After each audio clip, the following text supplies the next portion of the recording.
So, hello students, welcome back. Today we will be revising a very important topic related to acid-base balance, that is renal regulation of pH, right?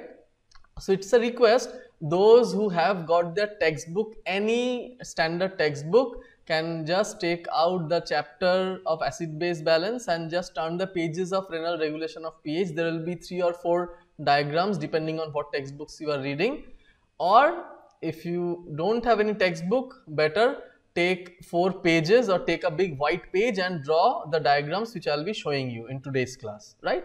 Because if this comes as a long question, renal regulation of pH, I mean if acid base comes as a long question, if examiner chooses to give acid base balance as a long question, renal regulation of pH will absolutely be one part, right? So I give you some time, just bring out your textbook or get ready to draw. So when you are writing a long question on renal mechanism or renal regulation of pH, the most common accepted hypotheses are 4.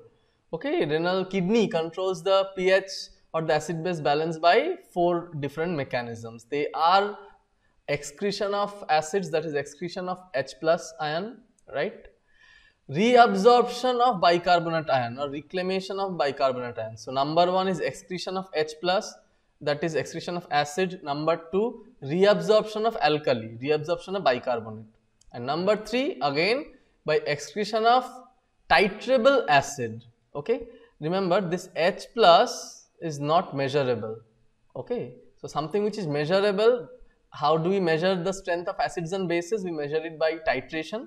So excretion of titrable acid, that is measurable acid, and lastly excretion of ammonia. So you will divide your answer into 4 different mechanisms and you will elaborate all these 4 mechanisms along with one diagram for each.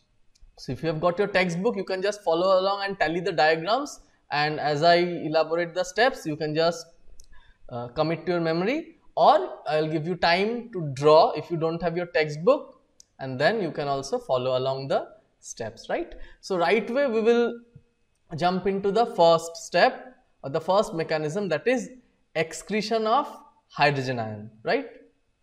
So what is this mechanism? Okay, see, if you are using or if you are following the textbook of Vasudevan, from which I have taken these diagrams, okay, the reference textbook for today's lecture is the textbook of Vasudevan. It's same in all the textbook, the basic mechanism is the same. Okay, so those of you who are having the textbook of Vasudevan, just follow this diagram, right? For those of you who are not having your textbook, I give you some time to quickly draw this diagram. Okay, so I'll give you exactly 2 minutes. 2 minutes is a lot of time, so please get along with it. Practice this diagram. If you know one diagram, it will be very easy to draw other diagrams, and this is the type of figure that we expect, simple box and flow diagram, not that you need to draw something 3D as you do in anatomy. Okay, not like that. Even in anatomy, schematic diagram, a copy which has only got schematic diagrams can score very good marks, right? Or you can even take a screenshot and now follow. What are the steps? So see, this step, the first mechanism, occurs in proximal convoluted tubule or proximal tubule, right? So what's happening? Carbon dioxide combines with H2O to form carbonic acid, and which enzyme is catalyzing? Carbonic anhydrase. Okay, this is common. What will happen then? It will dissociate to form H plus, because you know carbonic acid is a very weak acid, or very unstable rather. It will dissociate to form H plus and HCO3 minus, right? Now this H plus ion has a tendency to travel towards the tubular lumen. This whole thing is happening inside the tubular cell, right? This is the cell of the proximal convoluted tubule, right? So whenever H plus is formed, it is going towards the tubular lumen. Now simply a cell cannot allow passage of a cation, it will lead to electrical imbalance. So there has to be an exchange with another cation to maintain the electrical neutrality. That cation is sodium. So what is happening over here? H plus is secreted in exchange for sodium, right? So now what's happening? This sodium and bicarbonate is actually absorbed into the plasma, right? So they actually, both sodium and bicarbonate are alkaline, so alkali is recovered to plasma and there is acid excretion. So in plasma alkali is increasing and in urine acid is increasing, right? So the net production of bicarbonate and net excretion of H plus, right? And this mechanism is important because it helps to increase the alkali reserve. It's a no-brainer. Sodium bicarbonate is an alkali, so we are getting both sodium ion into the plasma and we are getting bicarbonate ion into the plasma. So both of them can combine to form sodium bicarbonate, which is an alkali. So this mechanism, that is exchange of H plus and Na plus, is ultimately resulting in excretion of H plus and retention of alkali. Now tell me, this mechanism will happen when body has a lot of acid. I mean when there is a acidosis or when there is alkalosis. Just think and tell me. Acidosis. Very good. Absolutely right. It will happen when there is acidosis. Means the excretion of H plus will increase because body will try to get rid of excess acids. What will happen in alkalosis? This excretion of H plus will simply reduce. Not the reverse thing will happen.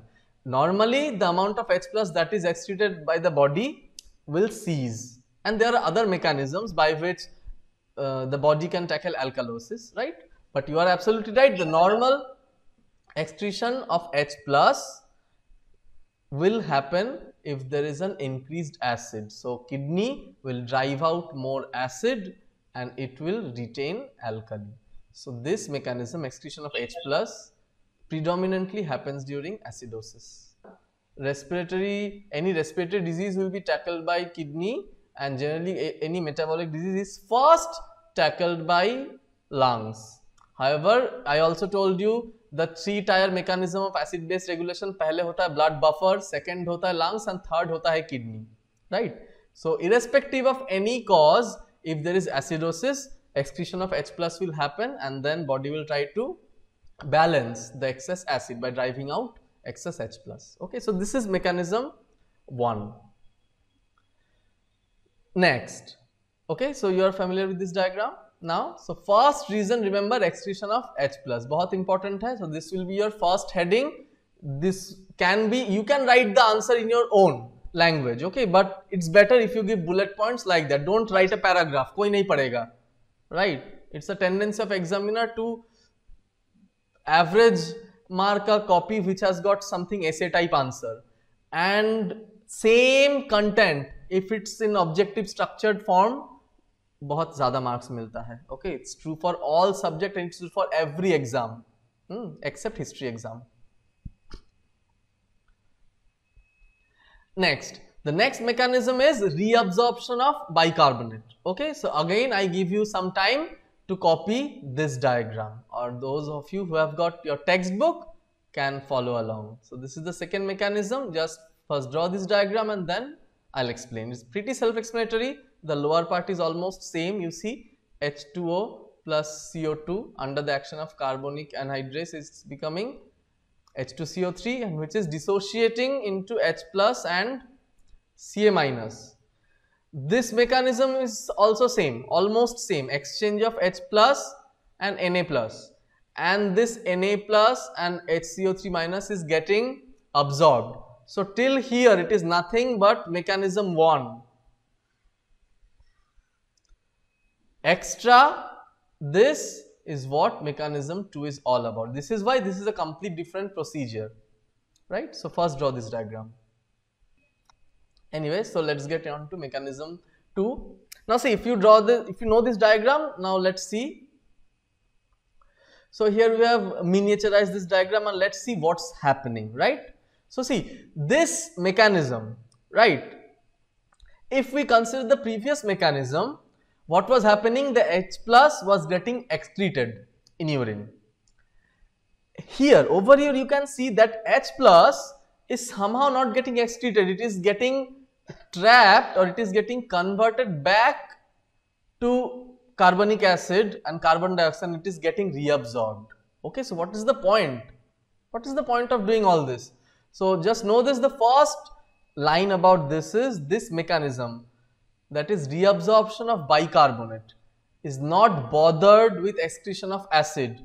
Over here we are strictly concerned with reabsorption of alkali. We need more and more alkali in our body, right? So what happens when sodium enters the cell, right? This you know, when sodium enters the cell, hydrogen ions from the cell are excreted into the luminal fluid. Simple exchange mechanism, just like mechanism 1, right? These hydrogen ions are generated within the body by action of carbonic anhydrase. So this is nothing unknown. This H2CO3, right? So carbonic anhydrase only, it's triggering or leading to the production of H plus ions, right? Up to here it's known. Now this hydrogen ion secreted into the luminal fluid is required for reabsorption of filtered bicarbonate. Remember, over here we are concerned with reabsorption of bicarbonate. Body wants to excrete acid, fine, it has got mechanism 1. But if by mistake some amount of alkali or bicarbonate is secreted into the luminal fluid, you know, the first stage of urine formation, if any bicarbonate is wrongly contained in the urine, the tubular mechanism will see to it that almost all of the bicarbonate is reabsorbed. So this mechanism, we are only concerned about reabsorption of bicarbonate. So any filtered bicarbonate, right? So this is filtered bicarbonate, which is actually needed in the body, but now it is almost getting excreted, right? So any filtered bicarbonate, it dissociates to form sodium and bicarbonate. Now sodium is always exchanged in the tubular lumen in exchange of H plus. This is the normal tendency. H plus can normally excrete, fine, because our normal urine pH is a bit acidic. So this mechanism is not abnormal, it normally happens. But normally bicarbonate cannot be excreted. So who will help in reabsorption of this bicarbonate? This H plus ion. So what will H plus ion do? Simple, it is just the reversal of whatever it's happening, because carbonic anhydrase reaction is actually reversible, right? Again, this mechanism is also happening in the proximal convoluted tubule. It starts in the PCT, right? And almost all of the bicarbonate will be absorbed by the time the urine passes out from the PCT, right?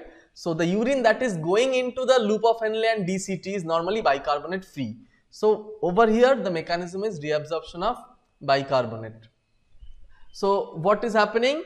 The HCO3 minus in the lumen, it is getting united with H plus to form carbonic acid.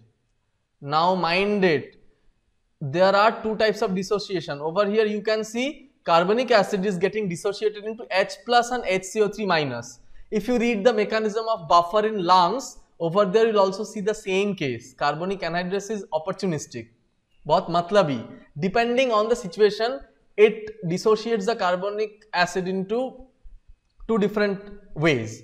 Either it can be dissociated to form H plus and HCO3 minus, or it can dissociate it to form H2O and simple gas, carbon dioxide.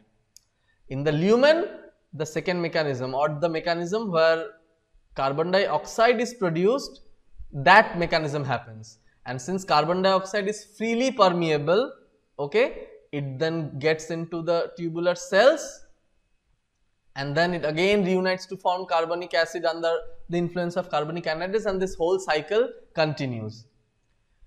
The net result is the whole bicarbonate, this is coming from above. Mind it, this sodium bicarbonate, it is not an initial part of this cycle, right? Because we are absorbing this bicarbonate. See, bicarbonate is coming over here, it is going and then it is going inside. Okay, bicarbonate is not recycled back. Whatever filtered bicarbonate is coming from above, ultimately it is getting absorbed in the plasma, right?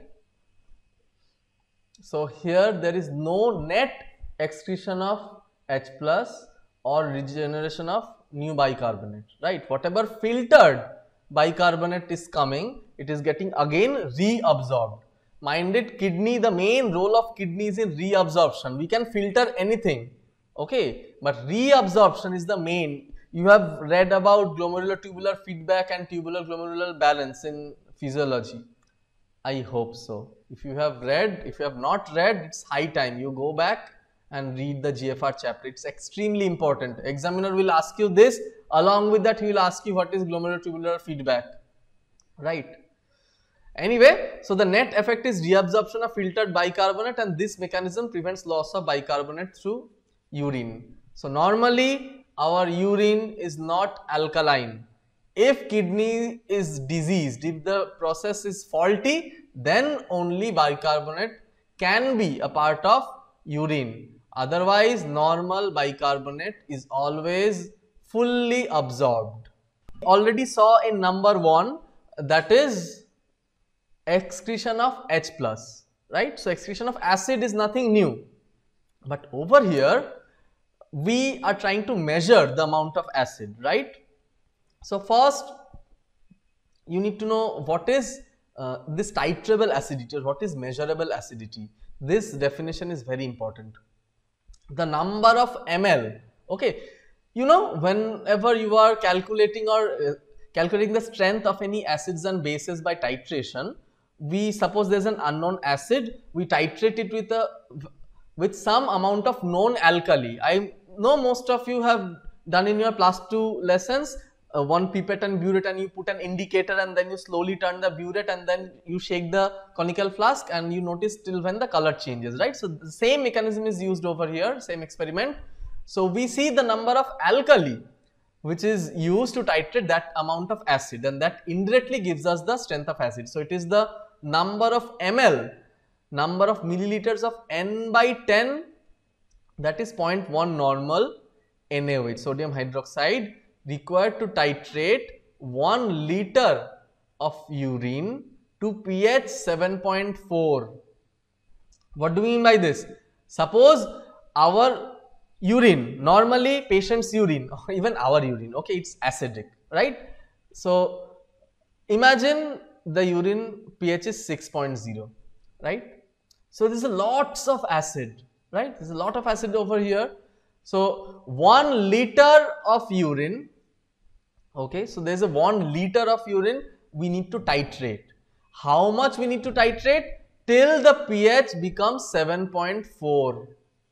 So this much changed in pH for 1 liter of urine.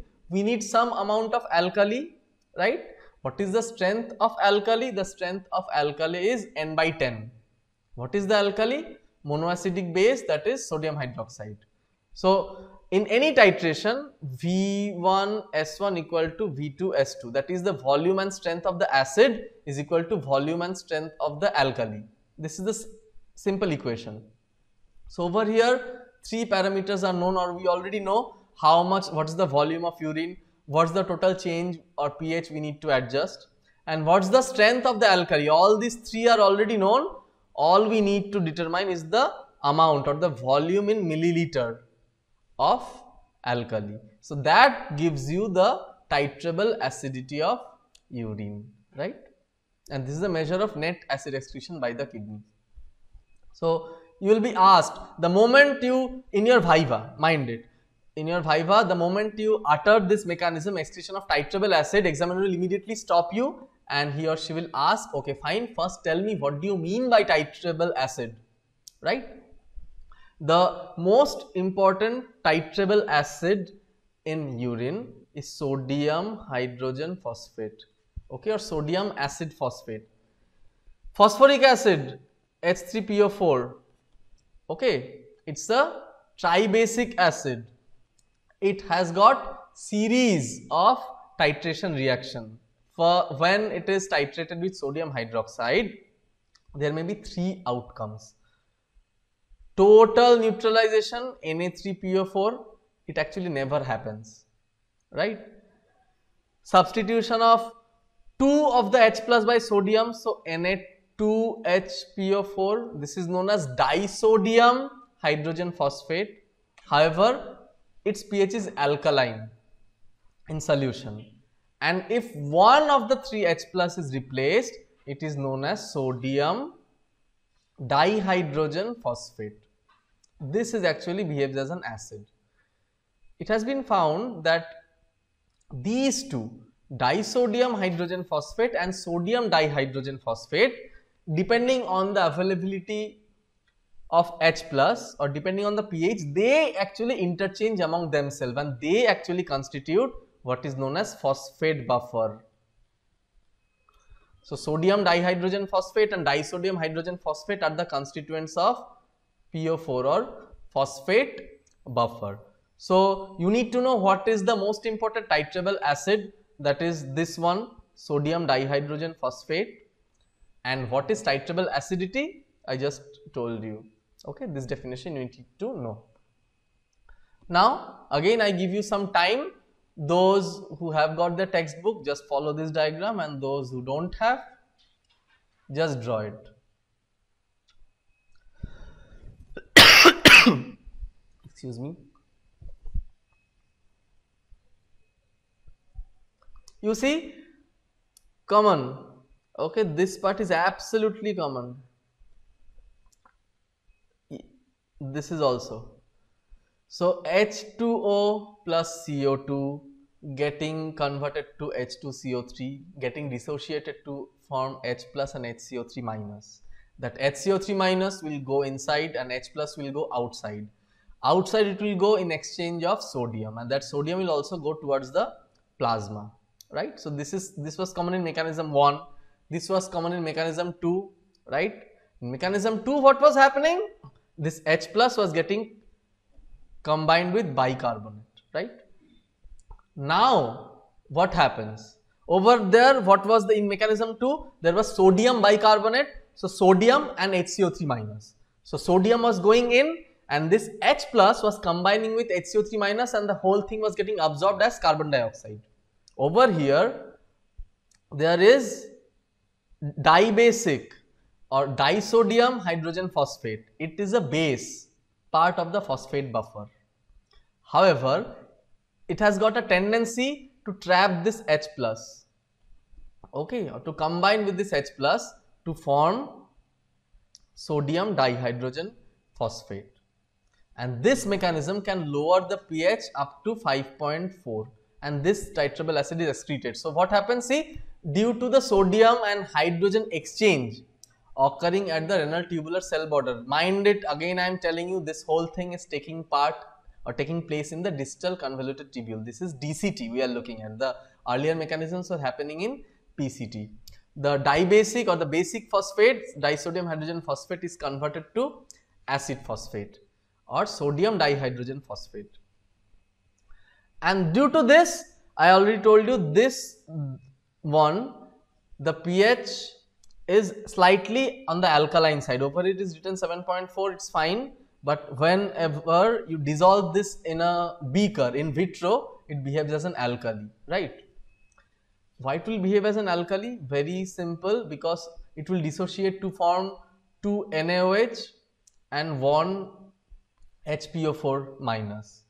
Phosphoric acid is a weak acid and sodium hydroxide is a very strong alkali, right? I am not going into the basics of acids and bases. What do you mean by acidic salt, basic salt? Okay, just know this. Whenever NaH2PO4 is formed, the pH of the tubular lumen, that is the pH of the urine containing in DCT, will keep on falling. But as I told you, depending on the situation of the body, this acid and basic phosphate pair is considered as urinary buffer or phosphate buffer. So, if we don't need to excrete H plus ion, what will happen? This H2PO4 will not be generated, okay, and it will remain in this alkaline form. This is the mechanism of buffer, isn't it so? The buffer is an example of a weak base and its weak acid and its conjugate base, or weak base and its conjugate acid. Over here, both of them acts as a conjugate base and conjugate acid of each other. So phosphate buffer may come as a short note, and that is well explained in your textbook. I am not going into that detail, but this is the mechanism that is there in the distal convoluted tubule that contributes to the excretion of titrable acid. The maximum, this is wrongly written. Oh, this is 5.4. Okay, just let me know what's written in your textbook. Is it 4.5? I don't think. I think it should be 5.4. 4.5 in the textbook script. It is written 4.5. No. Yes, sir. Yes. As far as I remember, one is 4.5, and the last, the mechanism of ammonia mechanism, it drops the pH to as low as 4.4. Anyway, so if it is written 4.5, then write 4.5. I think this, in that case, this figure will be, I am mistaken in this diagram. Anyway, so the maximum acidification limit is 4.5, and this process will not happen if carbonic anhydrase is at fault. I mean, we need H plus in the lumen in order to generate this titrable acid. And who will prevent generation of H plus if we stop this carbonic anhydrase? Who will stop carbonic anhydrase? An inhibitor like acetazolamide. So acetazolamide decreases titrable acid excretion. Generally, acetazolamide is available under the trade name Diamox tablet. Anybody have any idea when do we consume Diamox tablet? General knowledge, or anyone from medico family? Diamox or acetazolamide is consumed whenever we go to a high altitude. Okay, whenever we go to high altitude, we need carbonic anhydrase inhibitor. Carbonic anhydrase plays a critical role when in mechanism of respiration. Okay, that respiratory bicarbonate buffer, over there carbonic anhydrase is also required, and it will prevent dissociation of CO2. Whatever, sure, I am going off topic. Anyway, just know this, in exam, especially when you are giving medicine exam in final year, this will not be asked in first year, or even second year, not even in pharmacology. But during medicine, all this thing will again come. Okay, why this patient is having acidosis, or why this pH is low? How can you say the pH is low? Do you get any acid? Are you measuring H plus? No sir, I am not measuring H plus. What are you measuring? I am measuring sodium dihydrogen phosphate. Who is producing the sodium dihydrogen phosphate? Sir, H plus along with disodium, right? So how it can be inhibited? By the help of acetazolamide. Okay, fine. When do you consume acetazolamide? Sir, when we go to high altitude mountaineering. So all these questions will come one after another. But this is not needed. This Diamox is not needed. At least therapeutic role is not needed in first year. But just know this. If this part of the diagram is clear, again this H plus will combine with HPO4, NaHPO4, and it will get converted to NaH2PO4, and this will be excreted, and it will lower the urine pH to as low as 4.5, right? So these are the three mechanisms of renal regulation of pH, and lastly there is the fourth mechanism, which is excretion of ammonia. In the excretion of ammonia, first draw this diagram for those who are not having the textbook. 2 minutes. It's very easy because the lower part is absolutely the same. This part is same for everything. Only the upper part is changing. Sometimes bicarbonate is coming from above, sodium bicarbonate. Sometimes sodium hydrogen phosphate is coming from above. In this case, we are getting ammonia, but that ammonia is not coming. Ammonia is not present inside the tubular lumen. It is actually coming from inside the tubular cell, because ammonia is freely permeable. Okay, quick question. So the excretion of H plus, okay, it will happen whenever the body has got acidosis, that you answered, right? Reabsorption of bicarbonate, that is absorption of alkali, when it will happen? In case of acidosis or alkalosis?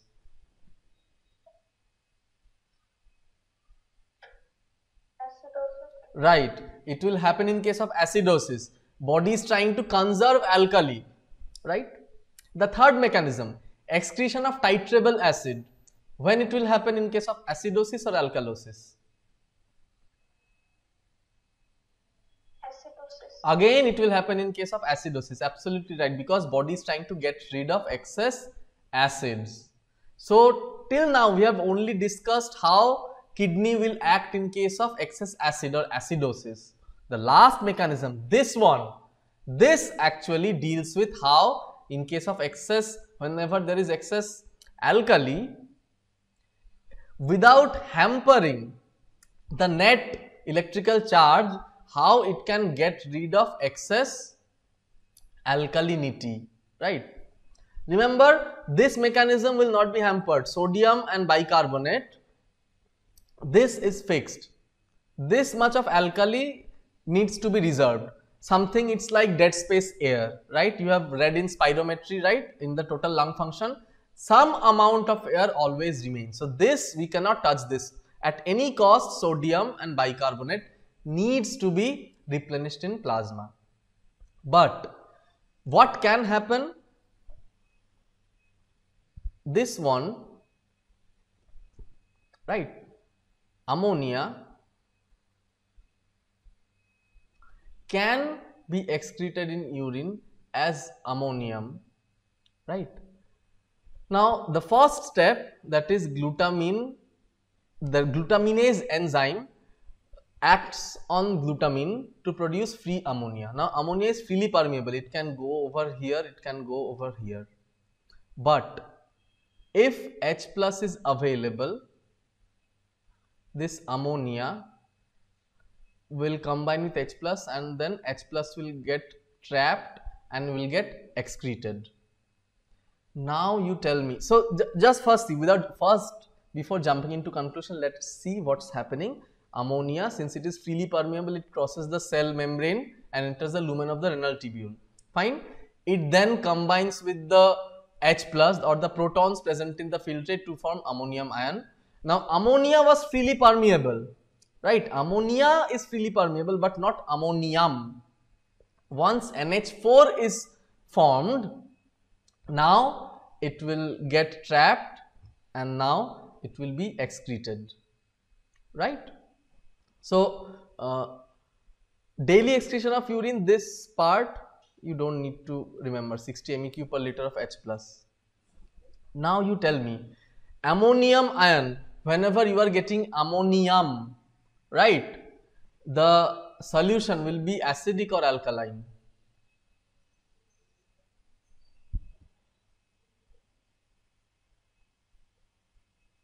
Any idea? Whenever you dissolve ammonium chloride or ammonium hydroxide in a solution, the solution, if you drop a litmus paper or any pH indicator, the solution will behave acidic or it will behave alkaline.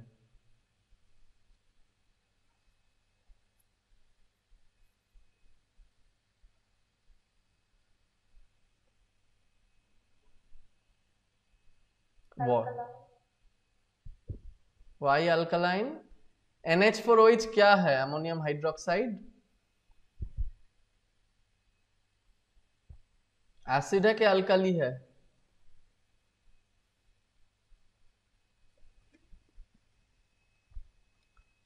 NH4OH, what is this?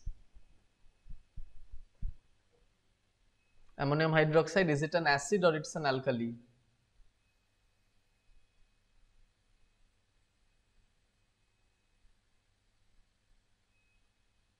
What is sodium hydroxide?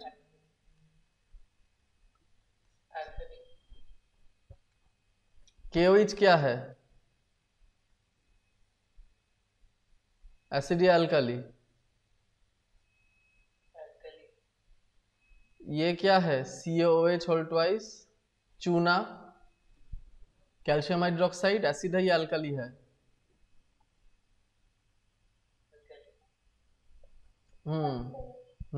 So NH4OH, ammonium hydroxide, is also a strong alkali. Okay, so whenever it is over here, see this NH4 plus is getting excreted in urine, right? The urine pH will be alkaline because body is driving out excess ammonia. However, if you see deeply, it is also just another mechanism of losing H plus ion. Isn't it so? Just examiner will try to confuse you. Okay, he or she will ask you, this process of ammonium excretion will happen when there is increased acid in body or decreased acid in body.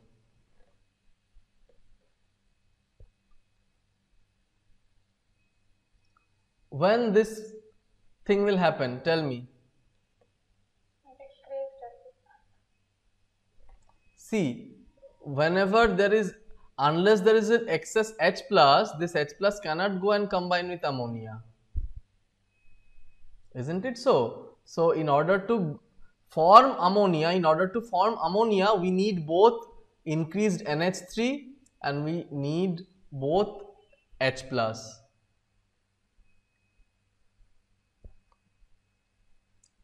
What is happening over here? That, okay, just note down these facts. First, note down these facts about ammonia, right? This glutaminase activity is increased in acidosis. So, this thing will definitely take place in acidosis only. Whenever there is excess acid in the body, glutaminase activity will attack glutamine and it will lead to formation of ammonia, so that H plus can be trapped as ammonium and can be excreted. So, just write these down because each of them will be asked as a separate viva question. Examiner will just simply ask you, acha bolo, glutaminase activity will increase in what, alkalosis or acidosis? If you wrongly utter alkalosis, examiner will have a very negative impression.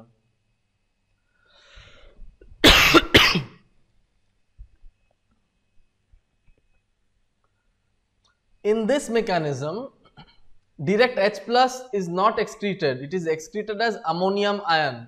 Now remember, ammonium ion in solution, whenever it is ammonium ion dissolved in water, H plus plus OH minus, this ammonium ion reacts with OH minus to form a weak alkali or very strong alkali. At the pH actually drops.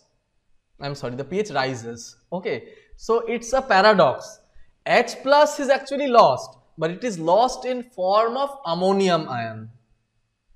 You get my point? So the whole cation balance is maintained, but not the pH balance.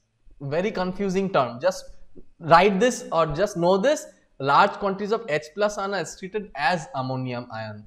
If examiner tries to confuse you, just like I am trying to confuse you by saying pH is acidic or pH is alkaline, etc., then you can say, sir, it is the product after excretion that is combining with water in order to change the pH, because it is the nature of ammonium ion to form an alkaline mixture with hydroxyl ion of water.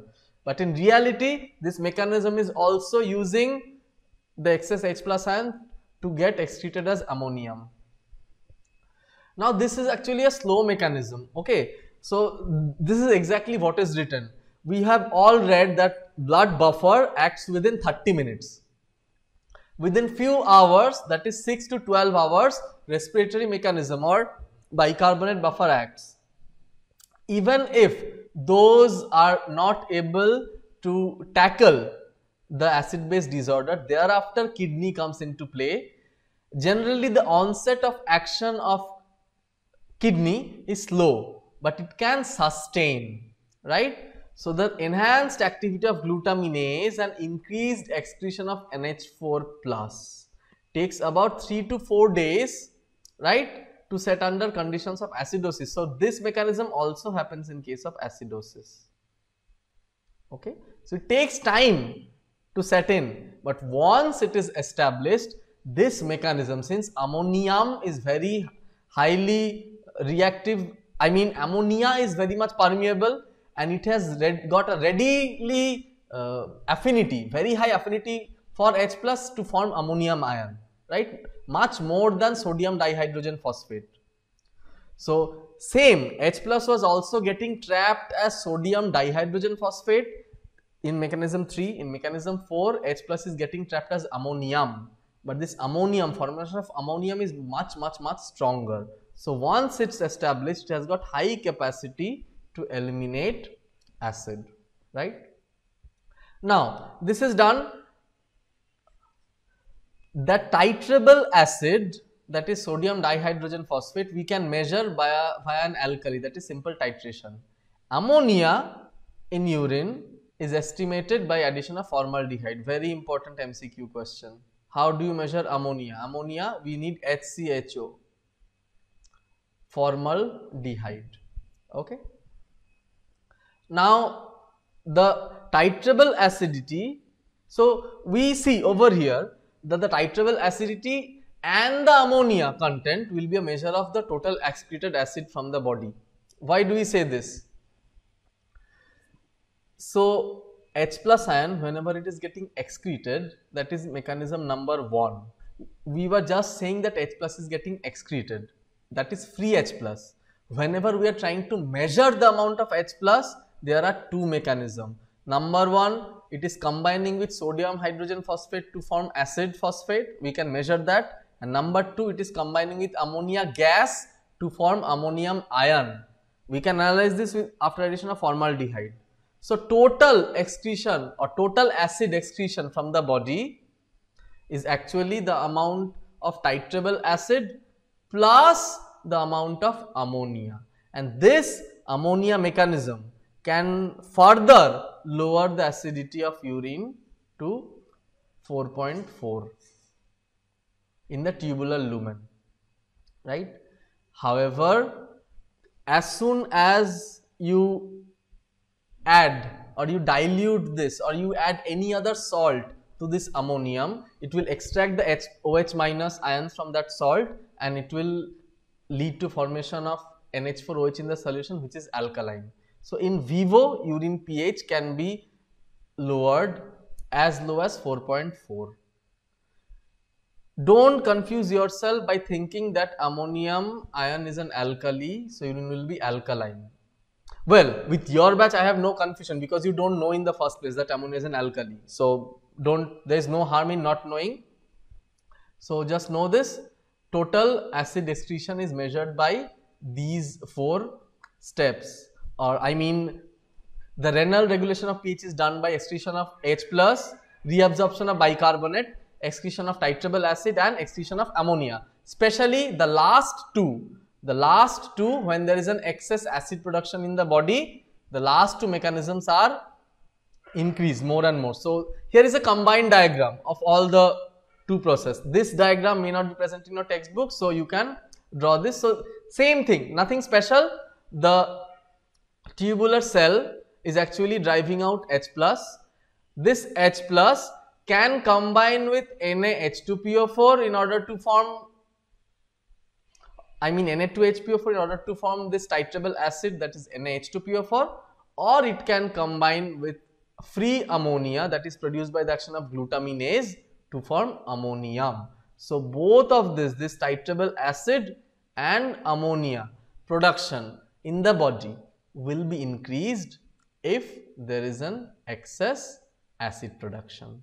So if in case of acidosis, all of this mechanism will come into play. So this is the end of the class. I know it was confusing, so since there is some time, let us quickly recap all the 4 diagrams and see whether the concepts are clear or not. See, in the first diagram, this is mechanism number 1, excretion of H plus. We have stopped, we are not going to further detail, but now you know what is the fate of this H plus. This H plus can combine with bicarbonate to get reabsorbed. It can combine with Na2HPO4 in order to form NaH2PO4, or it can combine with ammonia to form ammonium ion. So from the first basic diagram, the extension of this diagram are basically mechanism 2, in which the bicarbonate is reabsorbed in the form of carbon dioxide, right? The next is titrable acid, where disodium hydrogen phosphate is getting converted to sodium dihydrogen phosphate. This basic mechanism is the same, exchange of sodium and hydrogen. And lastly, ammonia, where from ammonia is coming by action of glutaminase on glutamine, leading to free ammonia, and that can also combine with H plus to form ammonium ion and further reduce the pH of urine. So practice these diagrams. You must draw this diagram in your answer script and write your answer in tabulated form, and then you can score the maximum marks. Remember, if this question, long question comes, renal regulation of pH, you cannot miss it, right? So I hope any comments are welcome or any query. If not, I will see you in the next class. Till then, bye and take care.